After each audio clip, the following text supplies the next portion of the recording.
இனிய தோழர்களே தோழியரே, நான் உங்கள் சிப்லாலேருந்து பேசுகிறேங்க. இன்றைக்கி நம்ம லைனிங் ப்ளவுஸை தைக்கும் பொழுது என்னென்ன விஷயங்களை கவனிக்கணுன்றதை இந்த வீடியோவில் உங்களுக்கு சொல்லி கொடுக்குறேன். வாங்க வீடியோவுக்கு போகலாம்.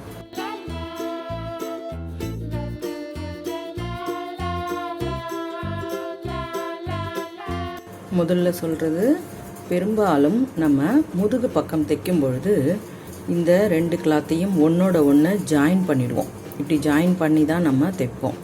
அப்படி தைக்கிறத விடவுமே ஒரு செப்பரேட்டை கொடுத்து நீங்கள் உள்ளே மடித்து அதை தைக்கிறதோ அல்லது ஹெம்மிங்கோ செய்யும் பொழுது அதனுடைய அந்த லுக்கு உங்களுக்கு ரொம்பவே அழகாக இருக்கும். முதல்ல நீங்கள் அதை கட்டாயமாக ஃபாலோ பண்ணுங்கள். அதாவது நிறைய பேர் அப்படியே தான் மடித்து தைக்கிறோம் இல்லையா. இப்போ இந்த மாதிரி செப்பரேட்டுனா இந்த மாதிரி ஒரு கிளாத்தை எக்ஸ்ட்ராவாக கொடுத்து லைனிங்கில் மட்டும் அந்த மாதிரி செய்யுங்க. சாதாரண ப்ளவுஸ்னால் அதுலேயே கிளாத்தை மடித்து கூட தைக்கலாம். அதாவது அந்த இடுப்பு கிட்ட இந்த மாதிரி பட்டையாக வரும்பொழுது அதோட லுக்கு ரொம்பவே அழகாக இருக்கும். இதுதான் முதல் டிப்ஸ் உங்களுக்கு. இந்த மாதிரி தைக்கும் பொழுது நம்ம ஏற்கனவே டாட்டை பிடிச்சிருந்தோம்னா நீங்கள் டாட்டு பிடிச்ச இடத்துல கரெக்டாக இந்த டாட்டு வரக்கூடிய அந்த இடத்துல நம்ம வைக்கக்கூடிய இந்த கிளாத்தை ஒரு சின்ன விசிறி மாதிரி ஒரு மடிப்பு வச்சுக்கோங்க.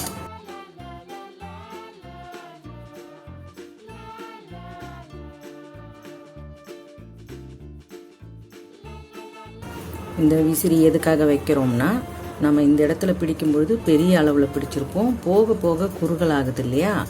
இந்த நம்ம கொடுக்கக்கூடிய செப்பரேட் கிளாத்து அதில் நம்ம மடித்து இப்படி தைக்கும் பொழுது அதே மாதிரி இந்த முனையில் அதிகமாக பிடிச்சது இருக்கும், மேலே போக போக உங்களுக்கு இந்த இடம் விரிவடைஞ்சு கொடுக்கும். அப்போ ஈஸியாக உங்களால் இந்த இடத்துல எந்தவித சுருக்கமும் இல்லாமல் ஒரு நேர்த்தியான ஒரு இடத்த ஃபினிஷ் பண்ண முடியும்.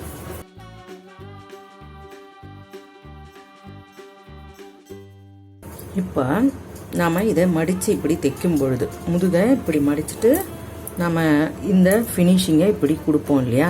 இப்படி கொடுக்கும்பொழுது பெரும்பாலும் நம்ம இந்த மாதிரி டிசைன் ஏதாவது வச்சுருந்தோம்னா நம்ம போடக்கூடிய தையல் உங்களுக்கு அப்படியே இந்த இடத்துல மேலே விழும்பொழுது அதனுடைய இது ரொம்பவே அதனுடைய அழகை கொஞ்சம் கெடுக்கிற மாதிரி இருக்கும். அந்த மாதிரி இருக்கிற சமயத்தில் இந்த மாதிரி முதுகில் டிசைன் கொடுக்கும் பொழுது மட்டும் நீங்கள் இந்த இடத்த மடித்து ஹெம்மிங் பண்ணிவிடுங்க.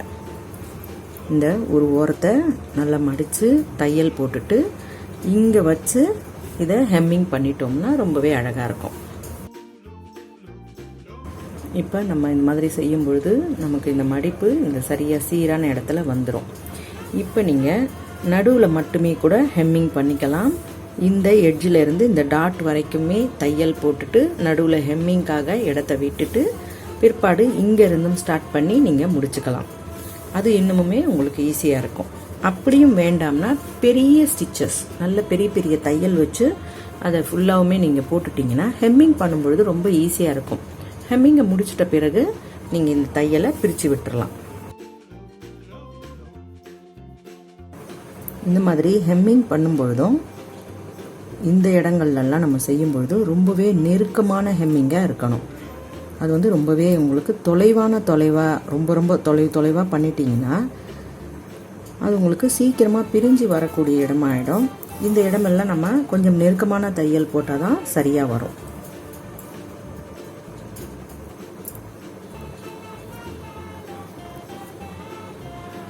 இப்போ நீங்கள் செய்கிறது நீங்கள் லைனிங் கிளாத்து மேல் கிளாத் எல்லாமே எடுப்பீங்க, ஆனால் உங்களுக்கு அதனுடைய பிம்பம் எதுவும் விழாது. நம்ம அந்த டிசைனை பாழாக்காமல் தைக்கிற விதம் இப்படி.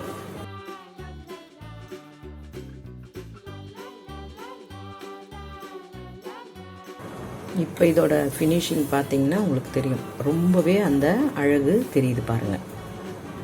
இதே மாதிரியே நம்ம லைனிங் ப்ளவுஸ் தைக்கும் பொழுது முழுக்க எல்லாத்தையுமே சின்னதாக உங்களுக்கு சொல்லும் பொழுது நிறைய உங்களுக்கு புரியும். அதனால் முதல்ல இந்த பின்பாகத்தில் எப்படி செய்யணுங்கிறத சொல்லியிருக்கேன். அடுத்தடுத்த பாகங்களை நம்ம விரைவில் அடுத்தடுத்த வீடியோக்களில் பார்க்கலாம். இந்த வீடியோ உங்களுக்கு பிடிச்சிருந்தால் லைக் கொடுங்க, கமெண்ட் கொடுங்க, ஷேர் பண்ணி சப்ஸ்கிரைப் பண்ணுங்கள். பெல் ஐக்கான் அழுத்துனீங்கன்னா நான் போடுற வீடியோஸ் உங்களுக்கு தொடர்ச்சியாக கிடைக்கும். மிக்க நன்றி. வணக்கம்.